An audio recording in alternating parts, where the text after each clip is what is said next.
Bienvenue sur Totis dans ce nouvel épisode de DG sur écoute. Aujourd'hui, j'ai le plaisir d'échanger avec Stéphane de Miolis, qui est directeur général du groupe IGS. Bonjour Stéphane.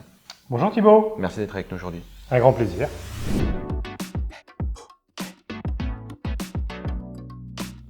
Dans cette première partie, Stéphane, on va s'intéresser à vous en tant que directeur général du groupe IGS. Pour commencer, est-ce que vous pourriez revenir un peu sur votre parcours et vos fonctions actuelles? Oui Thibaut, alors un parcours peut-être atypique pour le secteur. Commencé dans l'aéronautique, poursuivi dans l'automobile, dans le sport, dans les médias, dans les ressources humaines et enfin dans la formation. Avec peut-être deux grands pivots. Un pivot du passage de l'industrie au service et puis un pivot d'une activité très centrée sur la technologie vers des activités très centrées sur l'humain. Avec deux enjeux de transformation sur mes deux précédentes expériences, à la fois dans les médias et dans le groupe Adecco sur la transformation des ressources humaines, avec le constat que l'enjeu est très fort sur les compétences, 400 000 postes ne sont pas pourvus, et donc avoir l'opportunité d'être un acteur qui construit les compétences était pour moi une très belle opportunité que j'ai saisie il y a 2 ans en rejoignant le groupe IGS. Et alors justement, nous c'est la première fois qu'on interviewe un directeur d'un groupe d'enseignement supérieur. À quoi ressemble un peu votre quotidien et comment est-ce que de loin ou de près vous gérez toutes ces écoles? Alors il n'y a pas de journée type. J'ai envie de dire déjà il y a des géographies différentes sur une semaine.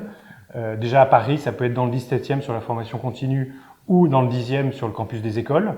Mais ça peut être aussi à Toulouse, à Lyon, où on a 2 autres campus. Ça peut être aussi à l'international avec nos partenaires internationaux. Et puis ça peut être avec mon équipe de direction, avec les collaborateurs, avec nos clients. Voilà, donc tout ça fait que j'ai un emploi du temps qui est jamais le même. Chaque journée est différente, avec une seule préoccupation, c'est d'être à l'écoute de l'entreprise et au service de nos clients, qu'ils soient étudiants ou entreprises. Alors ça fait 2 ans que vous avez rejoint le groupe IGS. Qu'est-ce que vous voulez concrètement insuffler pour le groupe? Est-ce que vous avez des ambitions particulières? Alors en fait, on a emmené le groupe dans une grande transformation. Je dis « on » parce que c'est un exercice collectif. Il y a eu 100 collaborateurs qui ont travaillé à construire le plan stratégique de l'entreprise. Et donc, on est en train de passer d'une entreprise multirégionale à une entreprise nationale avec un certain nombre de domaines d'activité, les écoles, l'apprentissage, l'insertion et l'inclusion, l'orientation et la formation continue. On s'est organisé sur nos différentes activités. Donc c'est une grande transformation qui est en train de vivre le groupe avec une vocation derrière tout ça, c'est qu'on est dans un monde en transformation, on parle même de métamorphose au sein du groupe. Et donc comment on accompagne cette métamorphose, comment on fait en sorte de construire les compétences dont les entreprises ont besoin. Alors dans cette deuxième partie, Stéphane, on va s'intéresser au groupe hier, aujourd'hui et demain. Pour commencer, est-ce que vous pourriez un peu revenir sur l'histoire du groupe, sa naissance et sa trajectoire des dernières années? Alors le groupe, c'est un groupe qui a 50 ans, qui a été fondé sur un format associatif, qui est devenu au fil de l'eau une fédération d'associations. Un groupe qui a été souvent précurseur à l'avant-garde. Par exemple, sur l'apprentissage, il y a 30 ans, on était les premiers à construire un CFA sur le tertiaire, ça n'existait pas.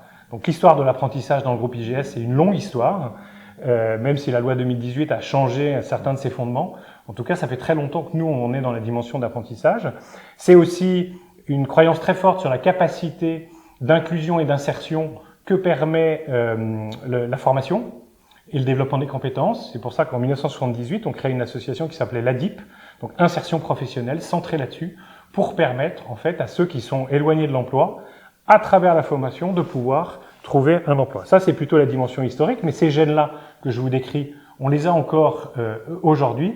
Et l'idée, c'est de continuer à accompagner le besoin des entreprises en matière de compétences, tout en allant chercher ceux qui sont les plus éloignés, c'est-à-dire ceux qui ne sont pas dans le train, ce train qui permet d'avoir les compétences vers l'emploi. Eux n'ont pas de billets, donc l'idée, c'est d'aller les chercher. Alors justement, en 2024, à quoi ressemble aujourd'hui le groupe en termes de nombre d'élèves, de chiffre d'affaires? Comment ça se passe un petit peu en 2024? Alors, le groupe IGS, c'est 1000 collaborateurs, 3000 professionnels qui viennent enseigner dans nos écoles. C'est également 15 000 apprenants sur Paris, Lyon et Toulouse, plus de 1000 étudiants étrangers. C'est-à-dire qu'on a 113 nationalités qui viennent étudier dans nos écoles. Donc ça, c'est pour l'aspect volumétrie. On est un groupe qui tend vers les 140 millions d'euros de chiffre d'affaires. On a une croissance sur les 5 dernières années qui tangente les 30%, donc qui est supérieure à la croissance de l'enseignement supérieur. D'accord. Et alors pour revenir un peu à vos atouts, un peu à vos valeurs aussi, vous l'avez dit, la professionnalisation, l'accès à l'enseignement supérieur, est-ce qu'il y a d'autres choses? Alors, Les atouts du groupe, déjà, je pense que c'est d'abord ses équipes, parce que quand vous avez une mission d'éducation adossée sur un système associatif, ça crée une dimension de vocation pour les équipes qui amène à un engagement que j'ai rarement vu dans d'autres secteurs d'activité.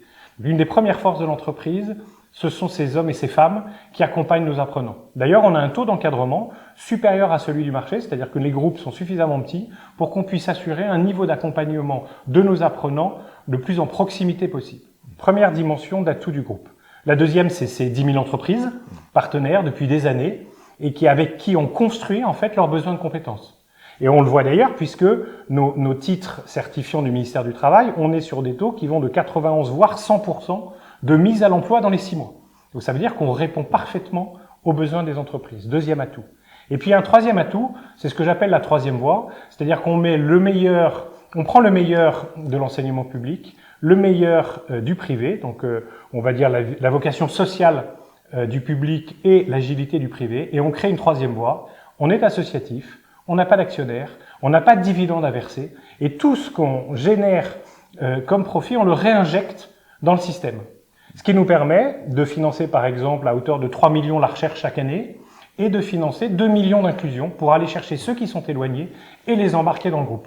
Voilà pour moi 3 dimensions qui sont les forces, les équipes, nos partenariats avec les entreprises, et puis peut-être une singularité dans notre troisième voie. Est-ce qu'il y a encore 3 autres éléments que vous souhaiteriez nous partager, par exemple, de votre plan stratégique, des choses pour les prochaines années? Alors, quand on a travaillé avec les équipes sur le plan stratégique, on a eu trois grands piliers, 3 grandes dimensions. Le premier, c'est nos fondamentaux. Les fondamentaux, c'est l'excellence. À partir du moment où on a une mission de service public et on touche des fonds publics, notre niveau d'excellence doit être très élevé. Ça veut dire, par exemple, Calliope, sur les 4 renouvellements qu'on a eus, c'est à chaque fois 0 non-conformité. C'est le renouvellement de nos titres. C'est l'ensemble des contrôles que l'on a dans le groupe. À partir du moment où on est sur une activité réglementée, il est normal qu'on ait des contrôles. Pour vous donner une idée, le groupe IGS sur l'année 2023, c'est 51 contrôles.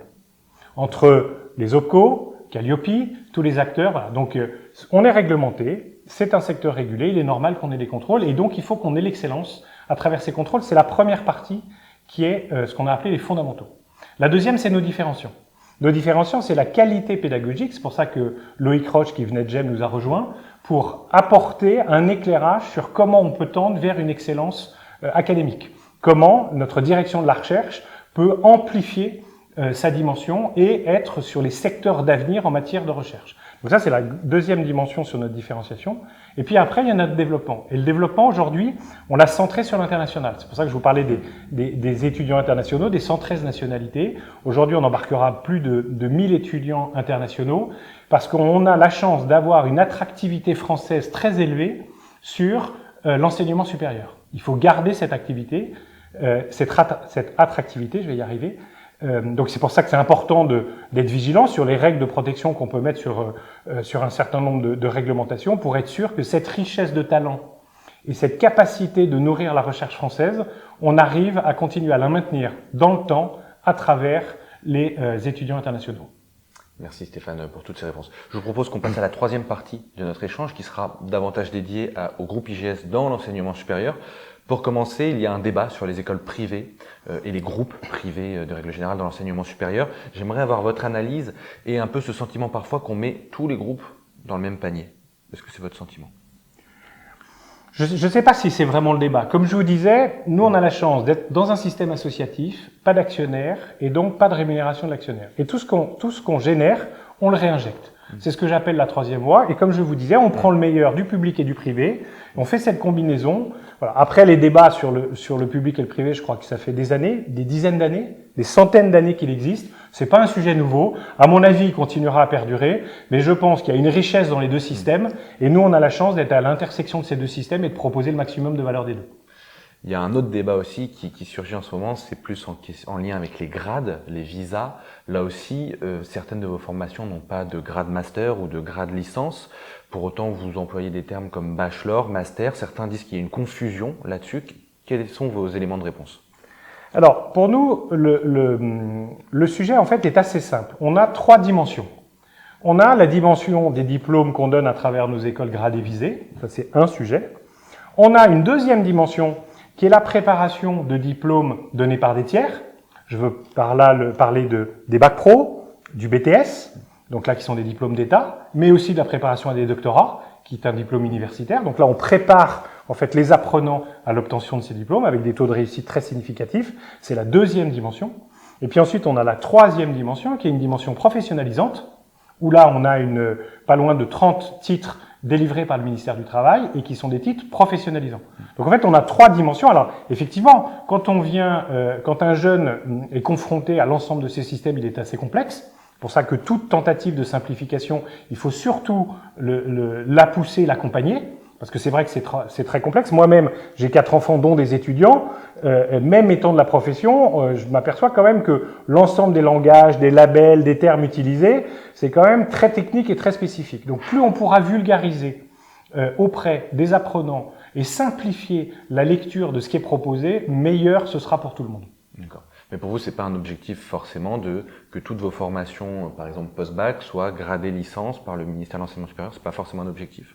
Non, parce que je pense que la valeur créée par le professionnalisant est très intéressante. Et je pense que nous, on a la chance de conjuguer les deux, justement. C'est qu'on a à la fois une dimension académique et une dimension professionnalisante. Ça veut dire que quand vous faites l'ICD, par exemple, l'ICD, vous pouvez être gradé, visé, avec un diplôme dans cette catégorie-là, vous pouvez aussi avoir un titre professionnalisant. Moi, je pense qu'il y a la richesse dans les deux systèmes et l'idée, c'est de combiner le plus possible pour nous les deux systèmes. Après, on ira effectivement, quand on a des écoles qui délivrent des titres professionnalisants, on va se poser la question pourquoi elles ne seraient pas aussi visées, puisqu'on a une qualité et une excellence de formation qui est suffisante. On a des professeurs permanents, on a des professeurs de gestion, et donc, en fait, on a déjà les critères pour être visés par le MESRI et on va aller sur le fait d'avoir cette caution supplémentaire qui n'est rien d'autre que l'expression de la qualité qu'on délivre.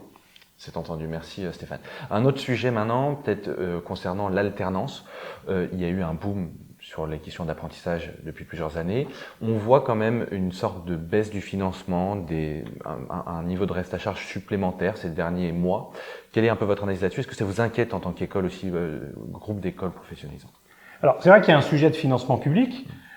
C'est ni mon expertise ni ma responsabilité, donc à l'État de trouver la bonne solution pour le financement. Moi, j'ai une conviction, c'est de dire que on peut pas ne pas croire qu'il n'y a pas de corrélation entre la baisse du chômage des jeunes et la montée de l'apprentissage. Moi, je vous recommande de venir voir dans nos écoles des étudiants qui sont dans un cursus Bac+5, qui n'ont pas forcément de quoi se nourrir et de quoi se loger, qui pourtant ont un petit salaire et qui ont accès à une formation de l'enseignement supérieur qui est financée par le système de l'État. Ça, c'est une magnifique performance et il faut surtout pas l'abandonner. Oui, quand on est sur un secteur qui reçoit des fonds publics, on se doit d'avoir une totale exigence. Comme je vous le disais tout à l'heure, les contrôles ont du sens. Moi, tout ce qui poussera sur l'excellence de la qualité de ce qu'on délivre, je suis tout à fait d'accord pour l'accompagner. Merci Stéphane de Miolis d'avoir été avec nous aujourd'hui. Est-ce que vous avez un dernier sujet, une dernière actualité que vous souhaiteriez nous partager? Oui, peut-être on va ouvrir avec l'American Business School un nouveau campus à l'île Maurice au premier trimestre 2024. Donc voilà, c'est un peu une nouveauté, un scoop, parce que je ne crois pas que j'en ai encore parlé, mais ça sera la première nouveauté du groupe pour 2024. Merci pour ce scoop. Merci à vous d'avoir été avec nous aujourd'hui. Eh bien, merci Thibaut. Et on se retrouve très prochainement pour un nouvel épisode de DG sur écoute. À très vite sur Totis. Au revoir.